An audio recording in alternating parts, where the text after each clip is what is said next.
കർത്താവിനാൽ അനുഗ്രഹിക്കപ്പെട്ടവരെ, മലങ്കര കാത്തലിക് ടിവിയുടെ സുവിശേഷത്തിൻ്റെ സദ്വാർത്ത എന്ന പ്രോഗ്രാമിൻ്റെ പുതിയ എപ്പിസോഡിലേക്ക് സ്നേഹ സ്വാഗതം. ഇന്ന് നമ്മൾ കർത്താവിൻ്റെ മഹിതമായ ഉത്ഥാന തിരുനാൾ ആചരിക്കുകയാണ്. മരണത്തെ ജയിച്ച് സാത്താനെ തോൽപ്പിച്ച് പാതാളത്തിൻ്റെ ഓടാമ്പലുകളെ തകർത്ത് ഉദ്ധിതനായി ഉയർത്തെഴുന്നേറ്റ് നമുക്ക് പുതിയ ജീവിതത്തിൻ്റെ, നവജീവിതത്തിൻ്റെ, പുനരുത്ഥാനത്തിൻ്റെ പ്രത്യാശ പകർന്നു തന്ന മിശിഹായുടെ ഉയർപ്പ് തിരുനാളിൻ്റെ എല്ലാ ആശംസകളും നിങ്ങൾക്കേവർക്കും നേരുകയാണ്. വിശുദ്ധ യോഹന്നാൻ ശ്ലീഹായുടെ സുവിശേഷം 20-ാം അധ്യായം 1 മുതൽ 10 വരെയുള്ള തിരുവചന ഭാഗങ്ങളാണ് ഇന്നത്തെ വിശുദ്ധ കുർബാന മധ്യ വായനയ്ക്കും ധ്യാനത്തിനുമായി തിരുസഭ നമുക്ക് നൽകിയിരിക്കുന്നത്. വചനം ഇപ്രകാരം നമ്മൾ വായിക്കും: ആഴ്ചയുടെ 1-ാം ദിവസം അതിരാവിലെ ഇരുട്ടായിരിക്കുമ്പോൾ തന്നെ മഗ്ദലന മറിയം ശവകുടീരത്തിൻ്റെ സമീപത്തേക്ക് വന്നു. ശവകുടീരത്തിൻ്റെ കല്ല് മാറ്റപ്പെട്ടിരിക്കുന്നതായി അവൾ കണ്ടു. അവൾ ഉടനെ ഓടി ശിമയോൻ പത്രോസിൻ്റെയും യേശു സ്നേഹിച്ചിരുന്ന മറ്റേ ശിഷ്യൻ്റെയും അടുത്തെത്തി പറഞ്ഞു, കർത്താവിനെ അവർ കല്ലറയിൽ നിന്ന് മാറ്റിയിരിക്കുന്നു. എന്നാൽ അവനെ അവർ എവിടെ വെച്ചു എന്ന് ഞങ്ങൾക്കറിഞ്ഞുകൂടാ. പത്രോസ് ഉടനെ മറ്റേ ശിഷ്യയോടുകൂടെ കല്ലറയുടെ അടുത്തേക്ക് പോയി. അവർ ഇരുവരും ഒരുമിച്ചോടി. എന്നാൽ മറ്റേ ശിഷ്യൻ പത്രോസിനേക്കാൾ കൂടുതൽ വേഗം ഓടി ആദ്യം കല്ലറയുടെ അടുത്ത് കുനിഞ്ഞു നോക്കിയപ്പോൾ കച്ച കിടക്കുന്നത് അവൻ കണ്ടു. എങ്കിലും അവൻ അകത്ത് പ്രവേശിച്ചില്ല. അവൻ്റെ പിന്നാലെ വന്ന ശിമയോൻ പത്രോസ് കല്ലറയിൽ പ്രവേശിച്ചു. കച്ച അവിടെ കിടക്കുന്നതും തലയിൽ കെട്ടിയിരുന്ന തുവാല കച്ചയോടുകൂടെ അല്ലാതെ തനിച്ച് ഒരിടത്ത് ചുരുട്ടി വച്ചിരിക്കുന്നതും അവൻ കണ്ടു. അപ്പോൾ കല്ലറയുടെ അടുത്ത് ആദ്യമെത്തിയ മറ്റേ ശിഷ്യനും അകത്തു പ്രവേശിച്ച് വിശ്വസിച്ചു. അവൻ മരിച്ചവരിൽ നിന്ന് ഉയർത്തെഴുന്നേൽക്കേണ്ടിയിരിക്കുന്നു എന്ന തിരുവെഴുത്ത് അവർ അതുവരെ മനസ്സിലാക്കിയിരുന്നു. അനന്തരം ശിഷ്യന്മാർ മടങ്ങിപ്പോയി. ശൂന്യമായ കല്ലറയുടെ മുമ്പിൽ ധ്യാന നിമഗ്നരായി നിന്ന് ആ കല്ലറയെ കണ്ട് യേശു ഉദ്ധിതനായി എന്നും താൻ ജീവിച്ചിരുന്നപ്പോൾ മരിച്ചവരിൽ നിന്ന് ഉയർത്തെഴുന്നേൽക്കുമെന്ന് അവൻ പറഞ്ഞിരുന്നത് വിശ്വസിക്കുകയും ചെയ്ത ശിഷ്യന്മാരുടെയും ലൂക്കാ സുവിശേഷകന്റെ സുവിശേഷത്തിൽ 7 അശുദ്ധാത്മാക്കളെ പുറത്താക്കപ്പെടുന്നതായി വായിക്കുന്ന മഗ്ദലന മറിയത്തിൻ്റെ യേശുവിനോടുള്ള സ്നേഹവുമാണ് ഇന്നത്തെ സുവിശേഷത്തിൽ നമ്മൾ വായിക്കുക. ഇന്നത്തെ ശുശ്രൂഷയിലൊക്കെയും ഈ ഒരു ഓട്ടം നമ്മൾക്ക് കാണാനായിട്ട് സാധിക്കും. കർത്താവ് ഉദ്ധിതനായി എന്ന് തിരിച്ചറിയുമ്പോൾ, ശൂന്യമായ കല്ലറയിൽ കർത്താവിൻ്റെ ശരീരം കാണാതിരിക്കുമ്പോൾ അത് ശിഷ്യന്മാരെ അറിയിക്കാനുള്ള മഗ്ദലന മറിയത്തിൻ്റെ തിടുക്കവും, ഒപ്പം തന്നെ രണ്ടാമതായി മഗ്ദലന മറിയം തോട്ടക്കാരനാണ് എന്ന് തെറ്റിദ്ധരിച്ചതിന് ശേഷം യേശുവാണെന്ന് അറിഞ്ഞപ്പോൾ ശിഷ്യന്മാരോട് ചെന്ന് ഞാൻ കർത്താവിനെ കണ്ടു എന്ന് പറയുന്ന തിടുക്കവും, യേശുവിൻ്റെ ശരീരം കല്ലറയിൽ ഇല്ല എന്ന് തിരിച്ചറിയുമ്പോൾ പത്രോസും യേശു സ്നേഹിച്ച ശിഷ്യനും തീഷ്ണതയോടെ ഓടുന്നതുമെല്ലാം ഇന്നത്തെ സുവിശേഷ ഭാഗം ഒരു ഓട്ടത്തിൻ്റെ സുവിശേഷമാക്കി മാറ്റുകയാണ്. പ്രധാനമായും 3 കാര്യങ്ങൾ നമ്മളിവിടെ കാണുന്നുണ്ട്. 1, ഒരു അന്വേഷണം. 2, ഒരു ഭയപ്പാടും ഒരു ദുഃഖവും. 3-മതായി പ്രവൃത്തിയും ഒരു ആശ്ചര്യപ്പെടലും. അതിനേക്കാൾ ഉപരിയായി എല്ലാ മാനുഷ്യ വികാരങ്ങളെയും അതിലംഘിക്കുന്നതായ ഉദ്ധിതം നൽകുന്ന സന്തോഷവും ഇന്നത്തെ സുവിശേഷം നമുക്ക് പ്രദാനം ചെയ്യുകയാണ്. ഈ സുവിശേഷം, യോഹന്നാൻ ശ്ലീഹായുടെ സുവിശേഷം, ഈ 20-ാം അധ്യായം അതിൻ്റെ കൃത്യമായ വായനയിൽ ഈ സുവിശേഷത്തിൻ്റെ ആദ്യ അധ്യായത്തിലേക്ക് നമ്മെ കൊണ്ടുപോകുന്നതാണ്. നമ്മൾ ആ ഭാഗത്തേക്ക് ധ്യാനം പോകുന്നതിന് മുമ്പ് നമുക്ക് ഈ മഗ്ദലന മറിയത്തെയും പത്രോസിനെയും യേശു സ്നേഹിച്ച ശിഷ്യനെയും പറ്റി ധ്യാനിക്കാം. മഗ്ദലന മറിയം ഇരുട്ടായിരിക്കുമ്പോൾ തന്നെ, അതിരാവിലെ പ്രകാശം ഉദിക്കുന്നതിന് മുമ്പ് തന്നെ കല്ലറയിലേക്ക് പോവുകയാണ്. ഒരുപക്ഷെ പാരമ്പര്യം പറയുക, അല്ലെങ്കിൽ സഭാപിതാക്കന്മാരുടെ ചില എഴുത്തുകളിലൊക്കെ കാണുക, നിക്കോദെമോസും അരിമത്യക്കാരൻ ജോസഫും വന്നപ്പോൾ സാബതം ആരംഭിച്ചതുകൊണ്ട് യേശുവിൻ്റെ മൃതശരീരത്തിൽ സുഗന്ധദ്രവ്യങ്ങൾ ആവശ്യത്തിന് പൂശുവാനോ അല്ലെങ്കിൽ അവർ കൊണ്ടുവന്നിരുന്നതായ സുഗന്ധദ്രവ്യങ്ങൾ പൂർണ്ണമായി ഉപയോഗിക്കുവാനോ സാധിച്ചിരുന്നില്ല. സാബതം ആരംഭിച്ചിരുന്നത് കൊണ്ട് യേശുവിനെ കുരിശിൽ നിന്ന് ഇറക്കി അവർ സാബത നിയമം ലംഘിക്കാതിരിക്കാൻ വേണ്ടി പെട്ടെന്ന് കല്ലറയിൽ അടക്കം ചെയ്യുകയാണ്. ഇത് കണ്ടു നിന്നതാണ് മഗ്ദലന മറിയം. മഗ്ദലന മറിയം കുരിശിൻ ചുവട്ടിൽ നിന്ന സ്ത്രീയാണ്. അപ്പോൾ യേശുവിനെ അടക്കുന്നതൊക്കെ അവൾ സാക്ഷ്യം വഹിച്ചു. അപ്പോൾ വേണ്ടതായ സുഗന്ധദ്രവ്യങ്ങളൊന്നും പൂശിയിരുന്നില്ല, ഉപയോഗിച്ചിരുന്നില്ല എന്ന് തിരിച്ചറിയുന്ന മഗ്ദലന മറിയം സമാന്തര സുവിശേഷങ്ങളിൽ പറയുക മറിയത്തോടൊപ്പം മറ്റു സ്ത്രീകളും ചെന്നിരുന്നു എന്ന്. എന്നാൽ യോഹന്നാൻ ശ്ലീഹയുടെ സുവിശേഷത്തിൽ മഗ്ദലന മറിയത്തെ മാത്രമാണ് കാണുന്നത്. അവൾ ഈ കല്ലറയുടെ വെളിയിൽ പ്രാർത്ഥിച്ചുകൊണ്ടായിരിക്കുകയാണ്. തനിക്ക് ദൈവം തന്ന നന്മകളും താൻ ആയിരുന്ന അവസ്ഥയിൽ നിന്ന് തന്നെ മോചിപ്പിച്ച് ഒരു വിമോചനത്തിന്റെ സ്ത്രീയാക്കി മാറ്റിയതും ഒക്കെ അവളുടെ മനോമുഖരത്തിലുണ്ട്. അവൾ ഇരുട്ടായിരിക്കുമ്പോൾ തന്നെ ആ കല്ലറയുടെ അടുത്തേക്ക് ഓടിയെത്തി അവിടേക്ക് നോക്കുമ്പോൾ കല്ലുരുട്ടി മാറ്റിയിരിക്കുന്നതായി കാണുകയാണ്. അപ്പോൾ പെട്ടെന്ന് അവളുടെ മനസ്സിലേക്ക് വരിക ഈ യേശുവിന്റെ ശരീരം ആരെങ്കിലും മോഷ്ടിച്ചുകൊണ്ട് പോയതാവുമോ എന്ന ചിന്തയാണ്. അവൾ ഓടി ശിമയോൻ പത്രോസിന്റെയും യേശു സ്നേഹിച്ചിരുന്ന മറ്റേ ശിഷ്യന്റെയും അടുക്കലെത്തുകയാണ്.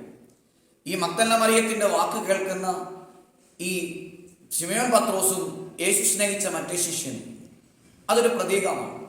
സഭാപിതാക്കന്മാർ പറയുക അത് പത്രോസിനാൽ സുവിശേഷീകരിക്കപ്പെട്ട സഭയെന്നും യോഹന്നാനാൽ സുവിശേഷീകരിക്കപ്പെട്ട സഭയെന്നും വിശേഷിപ്പിക്കുന്നു. യഹൂദ ക്രിസ്ത്യാനികളെയും വിജാതിയരെയും അത് വിശേഷിപ്പിക്കുന്നുണ്ട്. യേശു സ്നേഹിച്ച ശിഷ്യന് പേര് നൽകപ്പെടാത്തത് ആ യേശു സ്നേഹിച്ച ശിഷ്യൻ നമ്മുടെ എല്ലാം പ്രതിനിധിയായി നിൽക്കുന്നത് കൊണ്ടാണ്. അതുകൊണ്ടാണ് കുരിശിൻ ചുവട്ടിൽ നിൽക്കുമ്പോൾ യേശു കണ്ണുകൾ ഉയർത്തി നോക്കുമ്പോൾ തൻ്റെ അമ്മയും താൻ സ്നേഹിച്ച ശിഷ്യനും കുരിശിൻ ചുവട്ടിൽ നിൽക്കുന്നത് കണ്ട് അമ്മയോട് പറഞ്ഞു, ഇതാ നിന്റെ അമ്മയെന്ന്, ഇതാ നിന്റെ മകനെന്ന്. താൻ സ്നേഹിച്ച ശിഷ്യനോട് പറഞ്ഞു, ഇതാ നിന്റെ അമ്മയെന്ന്. ഇങ്ങനെ അമ്മയെയും ശിഷ്യനെയും പരസ്പരം ഫലമേൽപ്പിക്കുന്നിടത്തും പേര് പറഞ്ഞിട്ടില്ല. യേശു സ്നേഹിച്ച ശിഷ്യൻ എന്ന് മാത്രം വിശേഷിപ്പിക്കുന്നു. ഈ യേശു സ്നേഹിച്ച ശിഷ്യൻ എന്ന് വിശേഷിപ്പിക്കുന്നത് ഒരുപക്ഷെ വിജാതീയരെ ആവാം, പത്രോസിനെ സൂചിപ്പിക്കുക അത് യഹൂദ ക്രിസ്ത്യാനികളെ ആവാം. അതിനേക്കാളൊക്കെ ഉപരിയായി നമുക്കിന്ന് ധ്യാനിക്കാൻ സാധിക്കുക യേശു സ്നേഹിച്ച ശിഷ്യൻ എന്ന നാമം വിശേഷിപ്പിക്കപ്പെടുന്നത് നാം ഓരോരുത്തരെയുമാണ്.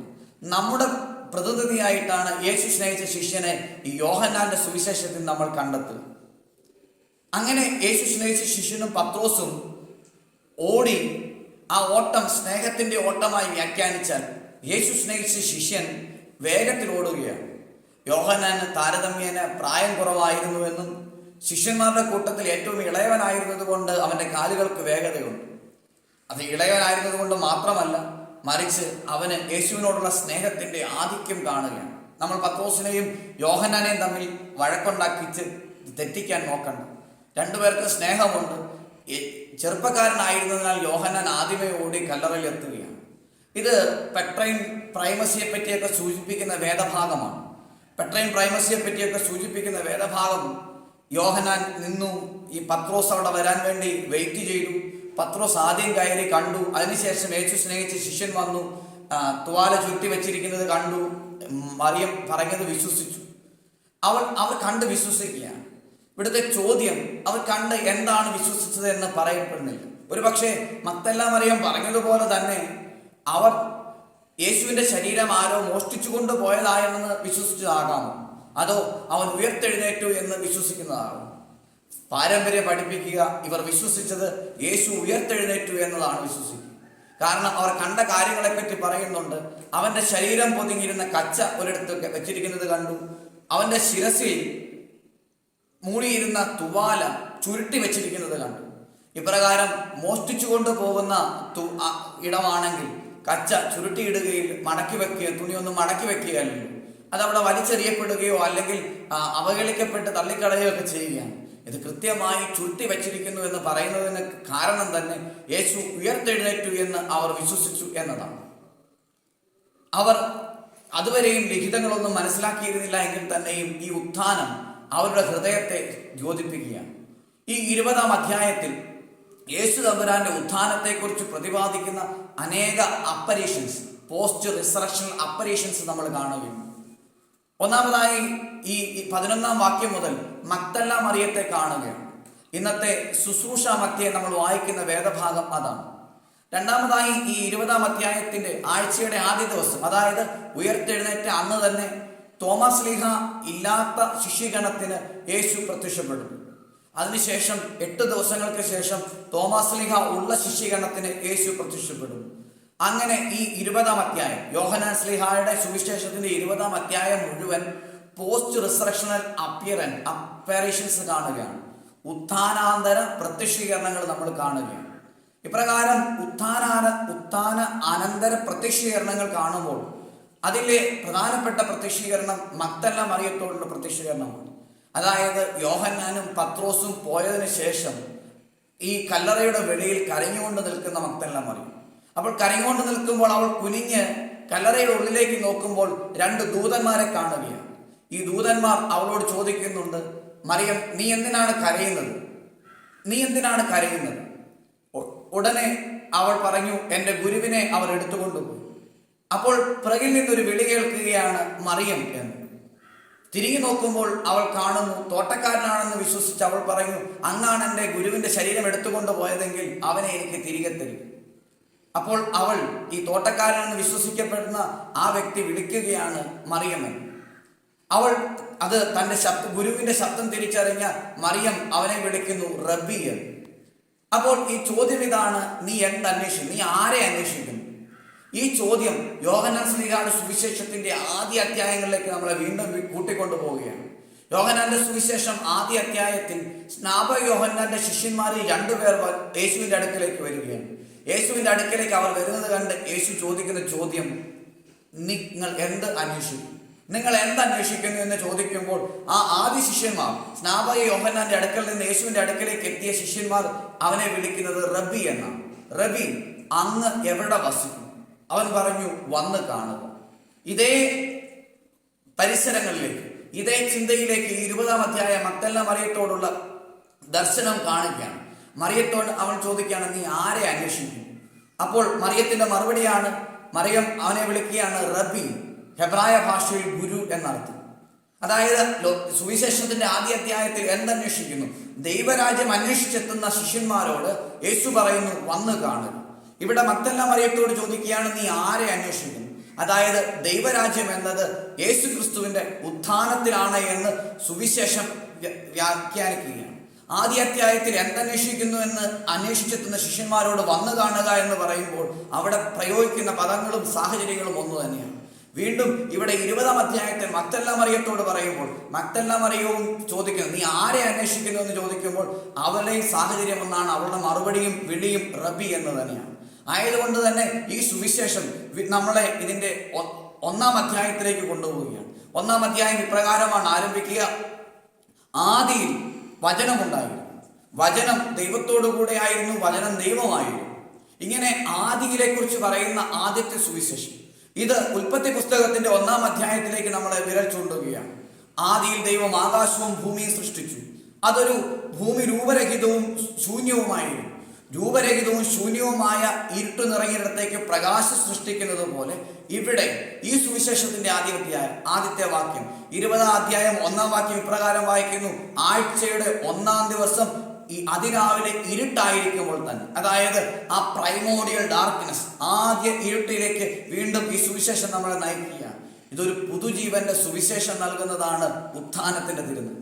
പുതുജീവിതം ഇവിടെ ആരംഭിക്കുകയാണ്. ഏദനിൽ നിന്ന് ആദ്യത്തെ ഹവ്വായെയും പാപം ചെയ്തപ്പോൾ പുറത്താക്കിയപ്പോൾ, തോട്ടത്തിൽ നിന്ന് പുറത്താക്കപ്പെട്ട ആദ്യത്തെ ഹവ്വായും, എന്നാൽ ഇവിടെ ഒരു തോട്ടത്തിൽ വീണ്ടും ഒരു പുതുമ ആരംഭിക്കുകയാണ്. ഇവിടെ നിന്ന് മറിയത്തെ പുറത്തേക്ക് അയക്കുകയാണ്, പുറത്താക്കുകയല്ല, പുറത്തേക്ക് അയക്കുകയാണ്. നീ ചെന്ന് ശിഷ്യന്മാരോട് പറയണം. ഒരു സുവിശേഷത്തിന്റെ ദൗത്യം ഏൽപ്പിച്ച് അയക്കുകയാണ്. അവൾ ചെന്ന് ശിഷ്യന്മാരോട് പറയുകയാണ്, ഞാൻ കർത്താവിനെ കണ്ടു എന്ന്. പ്രിയപ്പെട്ടവരെ, വലിയ ദൈവശാസ്ത്രങ്ങൾ ഉൾക്കൊള്ളുന്നു, എന്നാൽ മാനുഷിക ബുദ്ധി കൊണ്ട് നമുക്ക് അളന്ന് തൂക്കി മനസ്സിലാക്കാൻ പറ്റുന്നതിന് അപ്പുറമാണ് ഉത്ഥാനത്തിന്റെ രഹസ്യം. നമ്മുടെ മുമ്പിലുള്ളത് ശൂന്യമാക്കപ്പെട്ട കല്ലറയാണ്, ചുരുട്ടി വെച്ചിരിക്കുന്ന തുവാലയാണ്. അവിടെ പത്രോസും യോഹന്നാനും കണ്ടെത്തിയ സാക്ഷ്യങ്ങളാണ്. ഈ സാക്ഷ്യം ആദിമ ക്രൈസ്തവ സമൂഹത്തിനിടയിൽ വളരെ സജീവമായിരുന്നു. ആയതുകൊണ്ട് തന്നെ ഉത്ഥാനത്തിൻ്റെതായ പ്രത്യേകതകളെ കുറിച്ച് കൂടുതൽ രേഖകളും കൂടുതൽ എഴുത്തുകളും ഒന്നും ആവശ്യമായിരുന്നില്ല. കാരണം ആദിമ ക്രൈസ്തവ സമൂഹം തന്നെ ഉറപ്പിക്കപ്പെട്ടിരിക്കുന്നത് ക്രിസ്തു മരിച്ചവരിൽ നിന്ന് ഉയർത്തെഴുന്നേറ്റു എന്ന വിശ്വാസത്തിലാണ്. ആയതുകൊണ്ടാണ് പൗലോസ് ഉത്ബോധിപ്പിക്കുന്നത്, ക്രിസ്തു ഉയർത്തെഴുന്നേറ്റില്ലെങ്കിൽ ഞങ്ങളുടെ വിശ്വാസം വ്യർത്ഥമാണ്, പ്രസംഗം വ്യർത്ഥമാണ്. ആയതുകൊണ്ട് തന്നെ ആദിമ ക്രൈസ്തവ സമൂഹത്തെ സംബന്ധിച്ചിടത്തോളം മരിച്ചവരുടെ ഇടയിൽ നിന്ന് ക്രിസ്തു ഉയർത്തെഴുന്നേറ്റു എന്നുള്ള സത്യം തെളിവുകൾ നിരത്തി വ്യാഖ്യാനിക്കേണ്ട കാര്യമായിരുന്നില്ല. തെളിവുകൾ നിരത്തി ഇന്ന തെളിവുകളുടെ അടിസ്ഥാനത്തിൽ ക്രിസ്തു ഉയർത്തെഴുന്നേറ്റു എന്ന് അവരെ പറഞ്ഞ് പഠിപ്പിക്കേണ്ട കാര്യമുണ്ടായിരുന്നില്ല. ഇന്ന് പല യുക്തിവാദികളും ഇതിനെതിരെ തെളിവുകൾ അന്വേഷിച്ചു പോകുന്നുണ്ട്. എന്നാൽ മാനുഷിക ബുദ്ധിയിൽ കണ്ടെത്തി തിരിച്ചറിയാൻ പറ്റുന്ന, അന്വേഷിച്ച് കണ്ടെത്താൻ പറ്റുന്ന തെളിവുകളല്ല ഉത്ഥാനത്തിലുള്ളത്. കാരണം ഉത്ഥാനം, അവൻ്റെ മരണവും അടക്കവും നടക്കുന്നത് ഈ ഭൗമികമായ സമയക്രമത്തിലാണെങ്കിൽ ഉത്ഥാനം ദൈവികമായ സമയക്രമത്തിലാണ് നടക്കുക. ദൈവികമായ സമയക്രമത്തിൽ നടക്കുന്ന ഒരു കാര്യത്തിൻ്റെ തെളിവുകൾ മാനുഷിക ബുദ്ധിക്ക് മാനുഷികമായ യുക്തി കൊണ്ട് ആലോചിച്ച് അന്വേഷിച്ച് കണ്ടെത്താൻ സാധിക്കുന്നതല്ല. എന്നാൽ ഇവിടെ വലിയൊരു ദൗത്യമുണ്ട്.